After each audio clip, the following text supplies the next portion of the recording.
Hey everybody, and welcome back to another Microsoft Flight Sim video. Today we're going to have a look at the AzurPoly Fouga CM170 Magister. Now it's still work in progress. They hope to release this in about a week or two. I think they were aiming for the 27th of January.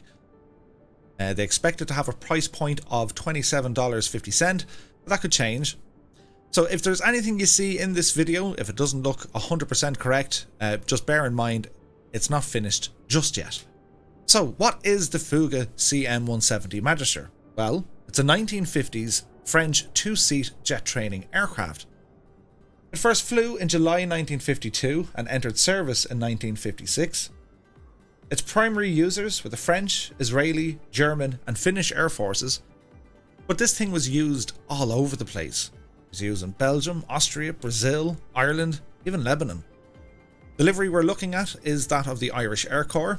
It needs a little bit of work. There's, the roundels are kind of the wrong way around and there's one or two texture things. But as I said, we'll be letting the developer know. And if you see anything yourself, well, just let me know in the comment section below. This aircraft was hugely popular with aerobatic display teams. The Irish use it as part of the Silver Swallows. The French use it as the Patrol de France. And I think it was also used in the Netherlands as well.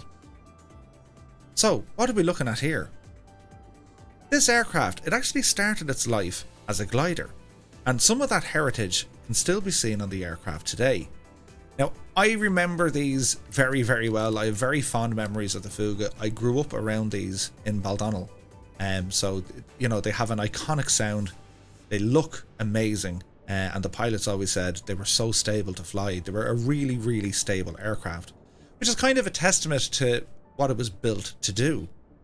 Being a former glider, it was, it had a glide ratio of 13:1 at 140 knots.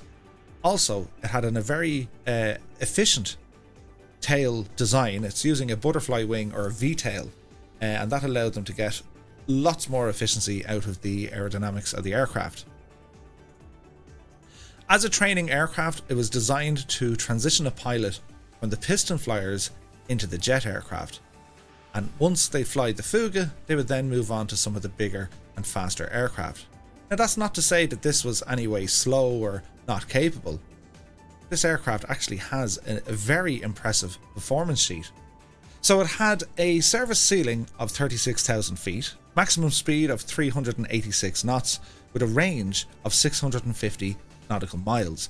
Endurance was around kind of 3 hours, give or take. And you can see there for the tip tanks, which are your fuel tanks.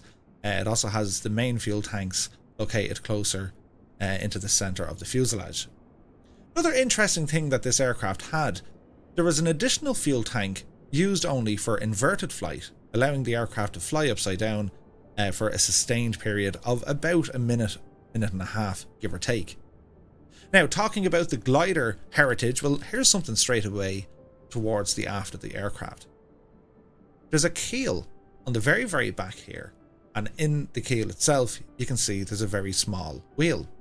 Essentially what this allowed for, the pilot could land the aircraft on the main landing gear, that's the back two wheels, and as the power was slowly being reduced, you would then pitch up, rolling the aircraft up, and then sitting back onto this very back wheel. By doing that, the angle of the wings created aerodynamic braking. Now, I've tried it. It actually works. You can do it in the sim. It's difficult, but it does actually work. Another very interesting feature of the aircraft, and again, it's reminiscent of its glider days, is the speed brakes. They're massive. 3 on the top, 3 on the bottom on each wing. I'll show you them here now shortly. But let's look at what AzurPoly have done. Well, the model work, I think, is outstanding. It's brilliant. It looks like a Fouga, it's very accurate in terms of the design, and the only thing I've really found with it are a couple of texture issues. Just kind of here around the nose where the antennas are.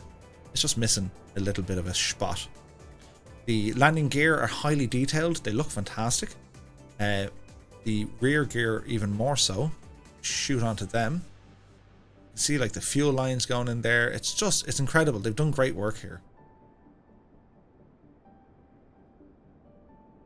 Also, it has the usual kind of dirt and grime, bits and bobs under the fuselage, just to give it that kind of a look and feel of being a real aircraft. It's fantastic. It comes with its own static elements, so you can see the chocks are there and also the inlet covers, and we can turn them on and off from inside the cockpit. So I think they've done a super job here. It's going to come with 8 different liveries, and I'm expecting an absolute ton load more to be made available over on flightsim.to once this aircraft is released. So what we're going to do today, well, we're here in Baldonnel, the home of the Irish Air Corps, Casement Aerodrome Baldonnel. We're using Jeppesen 2001's freeware scenery, links in the description and where you can pick that up. So we're going to fly the Fouga, the Air Corps' 220. We're going to taxi out, fly around kind of Dublin, and then bring it in for a landing. I also want to check out some of the night lighting as well. This aircraft, it sounds amazing as well. So what we're going to do, we'll jump into the cockpit here and we're going to get ourselves started. So welcome to the cockpit, and as you can see, again, really nice work done. The textures and modeling work in here, it's fantastic. And you notice that it comes with an EFB, small little tablet that we can have a look at that very shortly. I like what they've done with the textures on the ground, the scuff marks for your feet. And by and large, inside, I mean, it's very nice. Nice big wooden seat, but it's a very nice aircraft. So in order to get ourselves somewhat comfortable with what's happening and familiar, we have our main instrument dials. So we have our engine RPM over here, we have our airspeed indicator and altitude. So it's your airspeed is done in knots. Altimeter will be fairly standard. You have your vertical speed indicator, and then you have a number of different temperatures, flaps. Your fuel is up here on the top right hand side as well. And there are, you know, there's quite a bit happening here, so we'll go through kind of bits and bobs that we need. All the instruments and dials, well, they're in French, so how's your French? The left hand side, this is all to do with your pressurization and also your air conditioning. Also, there's lights here that we can turn on, both internal and external. The circuit switches are there, the circuit breakers are there, but they're not modeled so far as you can't interact with them, so they're not too bad. This is your flaps control, which is just behind your throttles, and it works like a servo switch, so as you press and hold it, it moves. So if you have hardware that has integrated steps, as in flaps 1, 2 or 3, it works just fine. These are your fuel switches and also your ignition. I'll go through that during our startup. We have an emergency hydraulic lever here. That's for pumping for your landing gear if you have a hydraulics failure, in which the aircraft actually features hydraulic failure, which is pretty cool. You can turn that on or off. It has an oxygen system as well, so you'll notice it says that the valve is turned off. There's a little hidden click spot for that, which is just here, that little gadget there, because the oxygen tanks are usually located just behind the pilot. Over on the right hand side then, you have your radio communications and navigation systems. As we scroll down here, this is your engine starter switch. It's a rocker switch, so it goes to the right or to the left. And then these two little switches down here, don't touch them. They're your fuel jettison. And well, just don't go near them. Now with the aircraft, you can actually control it from the rear as well. And here's another characteristic of its glider days. There's a periscope here, and the reason they had to put it there, well, if you were flying and there was someone in front of you in the other seat, you can't see anything because their head would block it. So they said, we'll fix this. So they put in a periscope. Now, it's modeled so far as, well, it looks like there's something there. You can't interact with it, but, you know, there's no real need. Essentially, at the front here, what they would have viewed, or what they would have had to view, is just an unobstructed view looking at the front of the aircraft, allowing them then to be able to fly it. So from the back, which is here, all the controls work as well. All the buttons and switches work, so you can actually start the aircraft from the rear also. But what we're going to do to start off, we're going to close the rear canopy. Now, the canopy on the aircraft, this always kind of, I struggled with this in the real world because it took me ages to figure out how it worked. But you have these red covers here. They essentially slide up and then you're able to click in the hinge. So on this aircraft, you just click on the hinge part and it locks down. The secure or the lock switch, it's automated here. But if you want to unlock the canopy, you just hit that red switch and then you press on the hinge and then it goes up and down. And I do like it because it has the, you you know, it has the sound change from if you're on the inside or the outside of the aircraft, which is ideal, absolutely ideal. So from our tablet here, what I'm going to do, I want to remove the parking equipment.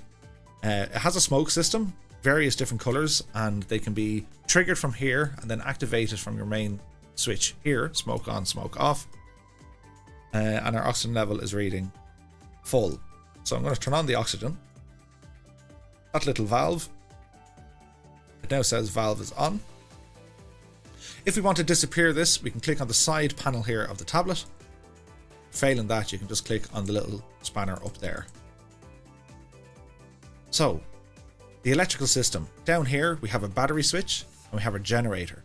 The generator is powered off the left engine, therefore we will be starting the left engine first. Then you have your gyro compass and your horizontal indicator and various other bits and bobs. The third switch here, that's your pitot heat. So first and foremost, battery on, and we can start seeing some things come to life a bit. I'm going to get into our lights here on the left hand side. We have our nav lights, so if you flick them back, they're fixed. If you flick them forward, they flash. This is to do with your air conditioning, hot air or cold air. This is your landing light. We can put on our internal lights. These are just roller switches here. You just move them forward with your mouse, and that gives you a nice illumination here. So to start the engine, first and foremost, we go down to our rocker switch here, the start engine switch. We're going to select the left hand side first. Now, this airplane is loud, but it sounds brilliant. So when we turn on the switch, we'll hear the engine spool up.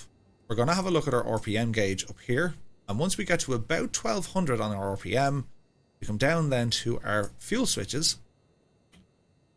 These guys here. And we're going to press in the ignition. We wait a couple of seconds and then we can move that entire lever forward. So just be careful with the click spot. So your ignition is going to be on top and just come down about halfway and then you can click to bring your fuel in.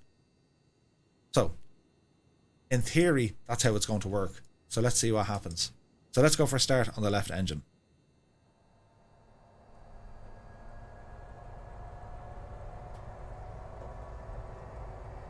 Now it sounds fantastic.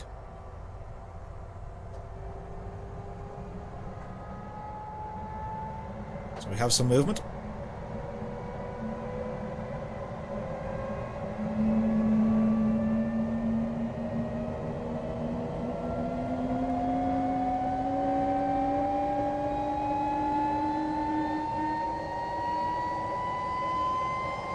Down to our ignition. Turn it on. Wait a few seconds and then bring the valve forward.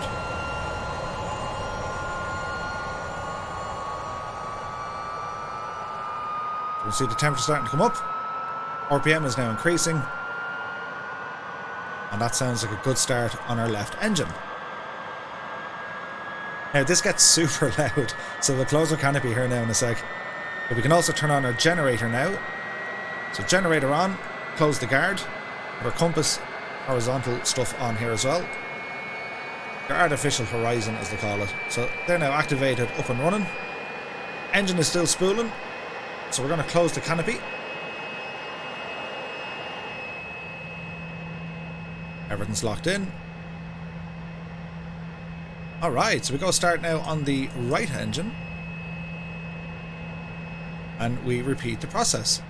So we're going to wait for around 1200 on RPM, go ahead and flick the ignition, and then we can introduce some fuel.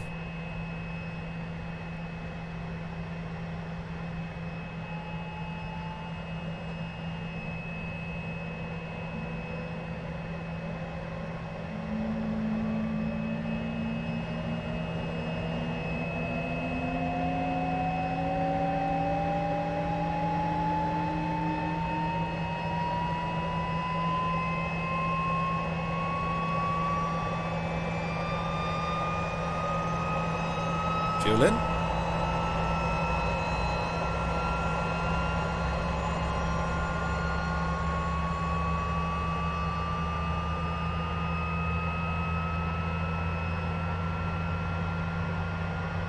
Okay, next up we're going to do a controls test. So full forward, full back, full left, all right.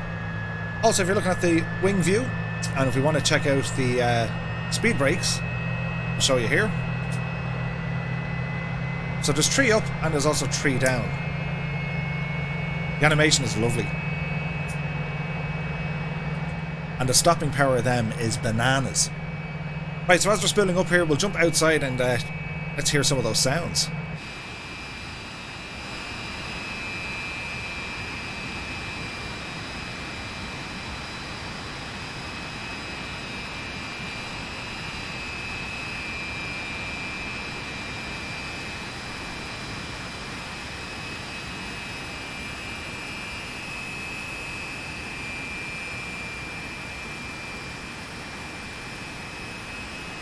So if we want to have a look at the speed brakes, aren't they awesome?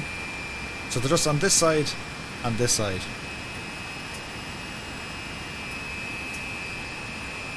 So our control checks from outside. Let's have a look at our ailerons. Down, up and down, elevator.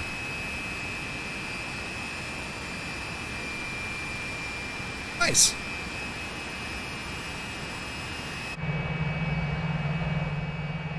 So engines are in a good position, both are running well. We'll have a look at our hot air and cold air right in the middle so we can keep that closed. Nav lights are on. Go ahead and turn our landing light on.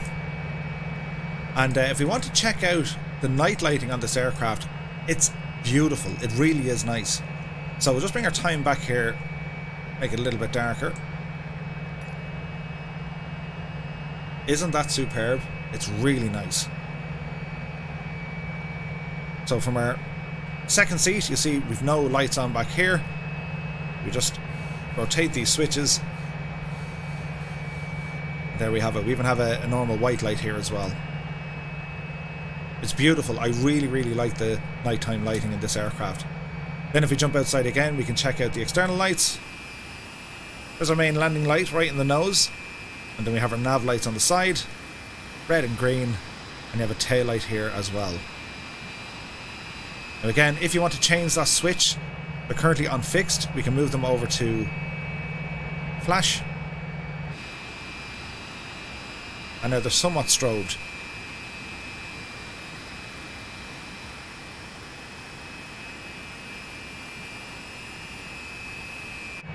Very nice. So bring our time of day back up. And we're going to head out of here from Baldonnel and, well, we're just going to fly around for a bit. That's a glaring bit of sun. They need to bring back, like, the plus or the minus so you can kind of mess around with your times a little bit more accurately. What do you think?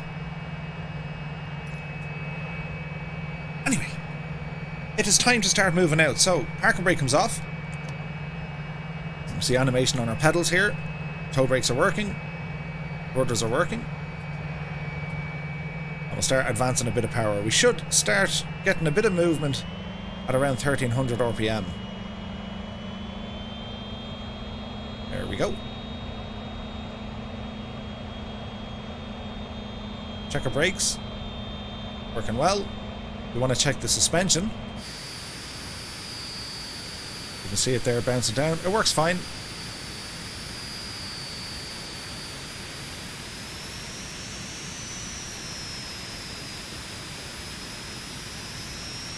It's just the sounds of this airplane.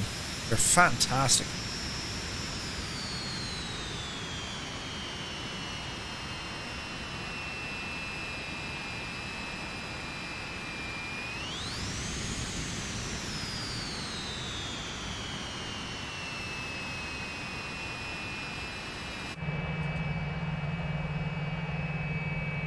Quite a distinct sound to this airplane. They're really, really nice.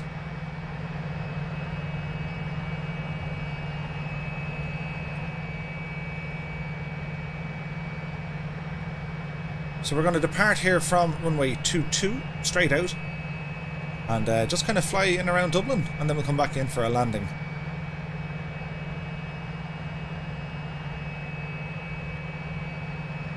Make sure our barrel and our directional heading indicator are all reset. We have our fuel gauge up here.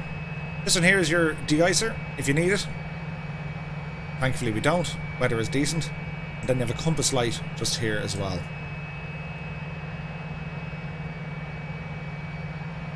So there is quite a good freeware Fouga Magister out as well, but I think for me, this is the difference between freeware and payware. I think AzurPoly, so far, they've done an incredible job at this.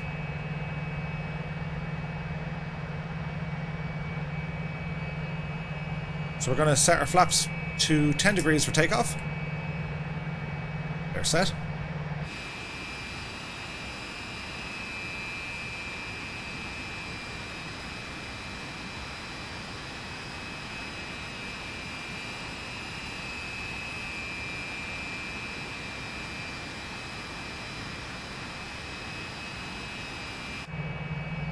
Now we'll get ourselves lined up.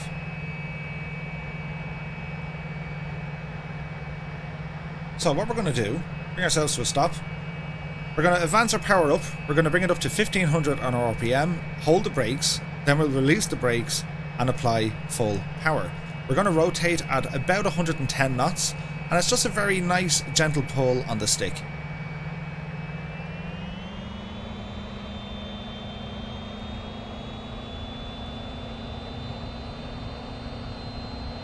So all is stable and brakes off. Here's the roll and full power. Airspeed alive.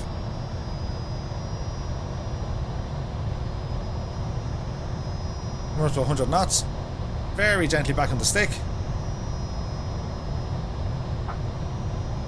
And there we go. Positive rate of climb and indicating gear coming up. Flaps in.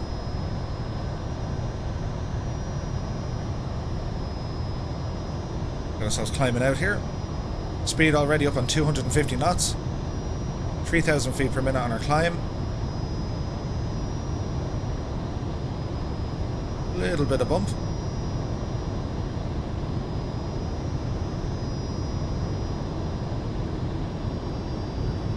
Start bringing our power back a small bit. Got to keep an eye on your temperatures as well.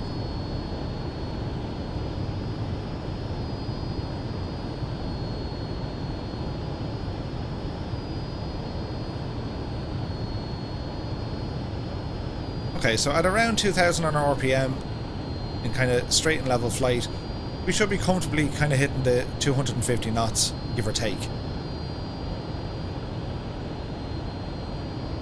Now it's very easy to trim the aircraft, and again, it is quite a stable airplane in the air. It flies really, really well. So quick check around.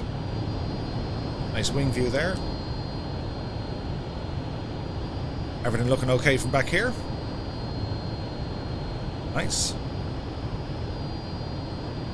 So what we're going to do, we're going to check it out from the outside, and yeah, we'll bring it back into Bal for a landing.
So we've started our descent back out towards Baldonnel, so we're going to check out the landing gear animation, so we'll just jump outside here for this. Get a good look at the landing gear here, so we go ahead and lower them.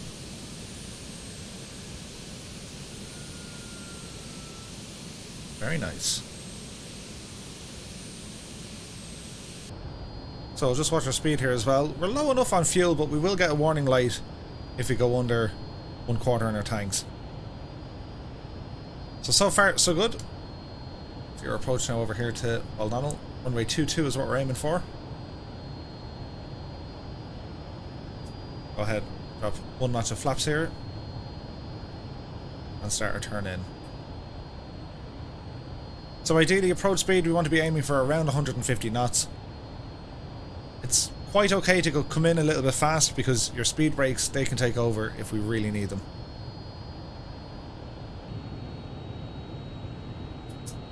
There's 150. Keep it at this.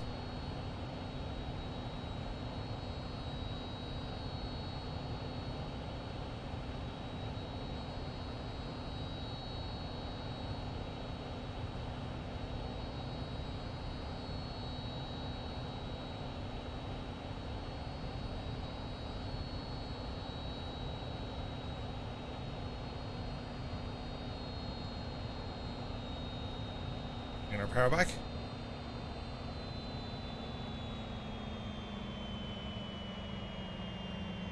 Flare. Let's contact down. Nose wheel down now.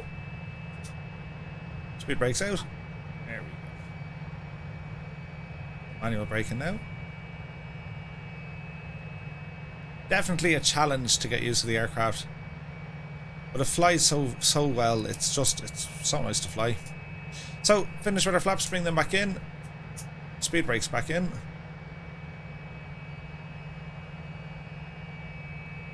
Exit the runway here.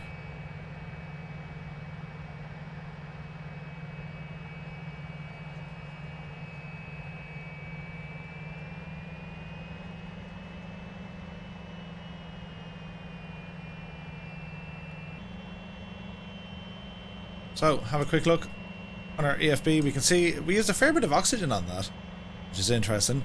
The smoke system, as I said, it works fine. You have different colours, you can turn it on and off, and I think it uses the touching cloud smoke effects, so they look fine. So go ahead and turn off the oxygen valve, and it gives you the option to refill this for your next flight.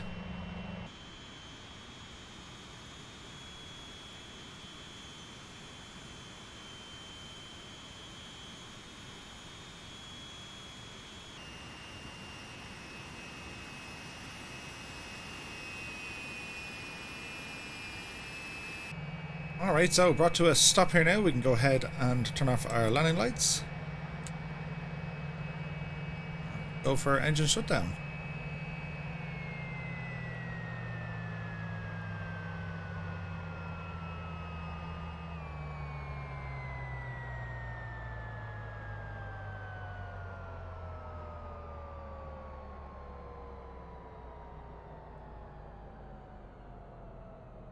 Go ahead, open the canopies.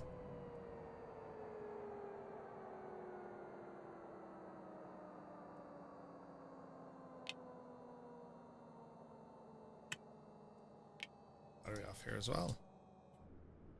So there we have it. The work in progress AzurPoly Fouga CM170 Magister. Really looking forward to this. As I said, they hope to release it in about a week or so. So I hope you guys enjoyed this video. If you did, do be sure to hit the thumbs up button. And if you do like what you see, be sure to subscribe to the channel as well. Let me know what you think about this aircraft. I'd love to know your opinions from the comment section below as well. So until the next time, look after yourselves, take care, and we'll see you soon.